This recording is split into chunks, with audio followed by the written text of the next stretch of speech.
अवंतिकायां विहितावतारं मुक्तिप्रदानाय च सज्जनानाम् अकाल मृत्योः परिरक्षणार्थं वंदे महाकाल महासुरेशम।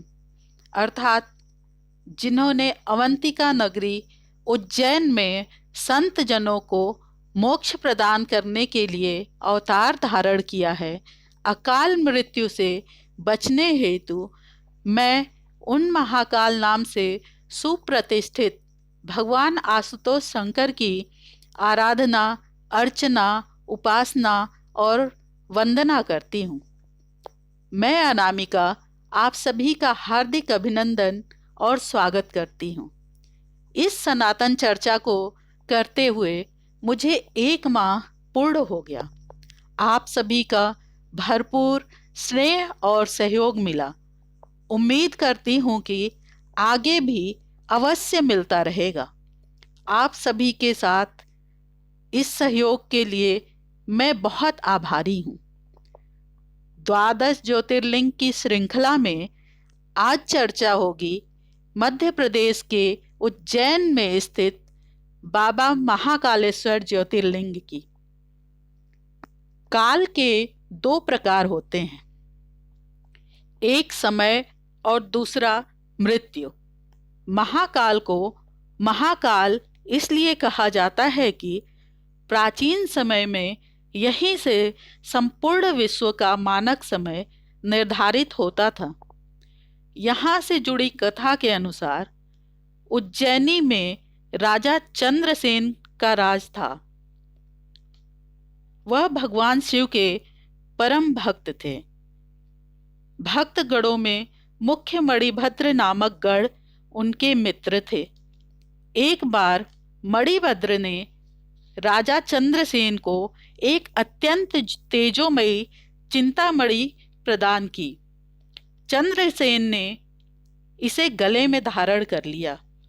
इससे उनका प्रभामंडल तो जगमगा ही उठा, साथ ही आसपास सभी क्षेत्रों में उनकी यश कीर्ति बढ़ने लगी। उस मणि को प्राप्त करने के लिए दूसरे राजाओं ने प्रयास आरंभ कर दिए। कुछ ने प्रत्यक्ष रूप से मांगा और कुछ विनती करने लगे। चूंकि वह राजा की अत्यंत प्रिय वस्तु थी, अतः राजा ने वह मणि किसी को नहीं दी। अंततः उन पर मणि के आकांक्षी राजाओं ने आक्रमण कर दिया। शिव भक्त चंद्रसेन भगवान महाकाल की शरण में जाकर ध्यान मग्न हो गए। जब चंद्रसेन समाधिस्थ थे, तब वहां एक गोपी अपने बालक को लेकर दर्शन करने आई। बालक 5 वर्ष का था। राजा चंद्रसेन को ध्यान मग्न देखकर बालक भी शिव भगवान की पूजा के लिए प्रेरित हुआ। वह कहीं से एक पाषाण ले आया और अपने घर में एकांत स्थल पर बैठकर भक्ति भाव से शिवलिंग की पूजा करने लगा। कुछ देर पश्चात उसकी माता ने भोजन के लिए उसे बुलाया, किंतु वह नहीं आया। कई बार बुलाने के बाद माता स्वयं उसे लेने आई तो उसने देखा बालक ध्यान मग्न बैठा है और माँ की आवाज भी नहीं सुन रहा।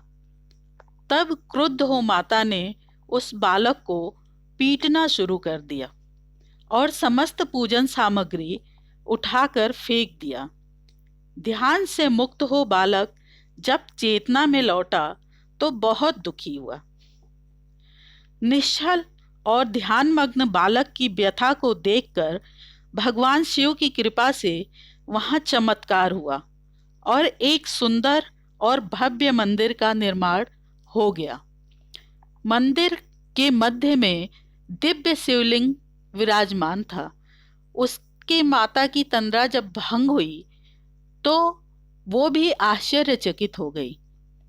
राजा चंद्रसेन को जब शिव जी की कृपा से घटित इस घटना की जानकारी मिली तो वह भी उस शिव भक्त बालक से मिलने पहुंचे और अन्य राजा भी जो मणि हेतु युद्ध पर उतारू थे, वे भी पहुंचे। सभी ने राजा से क्षमा मांगी और मिलजुल कर भगवान महाकाल का पूजन अर्चन करने लगे।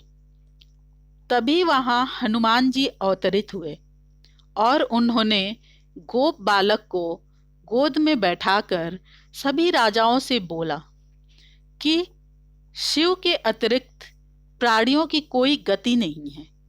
इस बालक ने बिन किसी मंत्र अथवा विधि विधान के शिव आराधना कर शिव तत्व सर्वविध मंगल को प्राप्त किया है।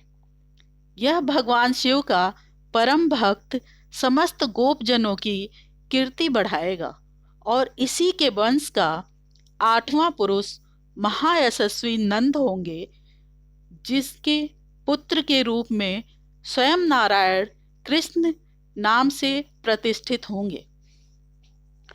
12 ज्योतिर्लिंगों में महाकाल सर्वोत्तम शिवलिंग है।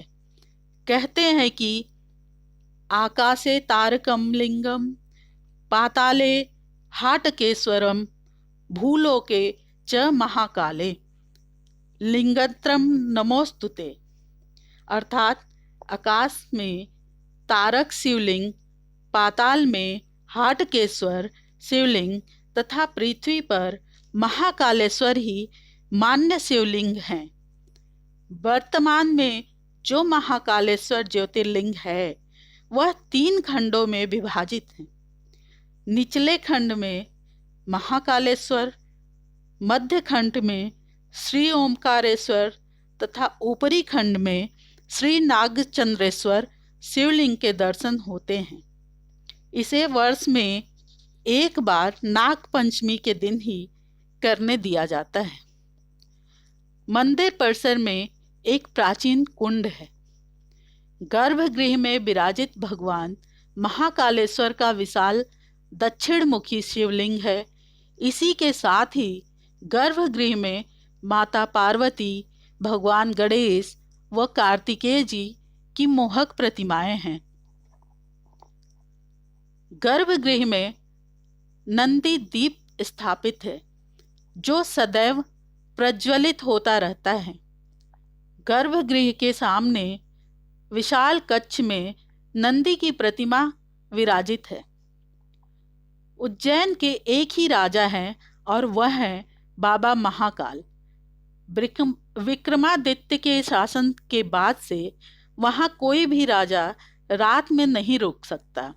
जिसने भी ऐसा किया वो संकटों से घिरकर मारा गया।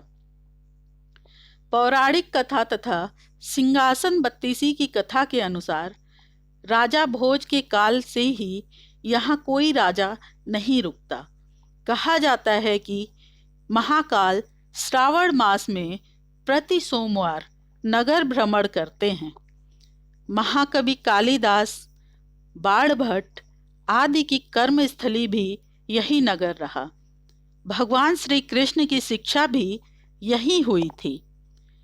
दैवज्ञ वारामिहिर की जन्मभूमि, महर्षि संदीपनी की तपोभूमि, मार्तिहरि की योगस्थली, हरिश्चंद्र की मोक्ष भूमि आदि के रूप में उज्जैन की प्रसिद्धि रही है।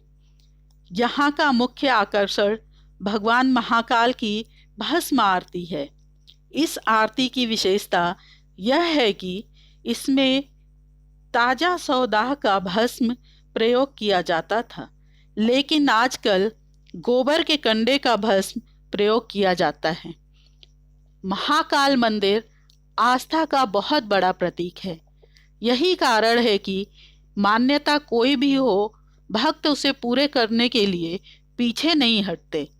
यही यहाँ की विशेषता है और भगवान की भक्तों पर कृपा दृष्टि बनी रहती है।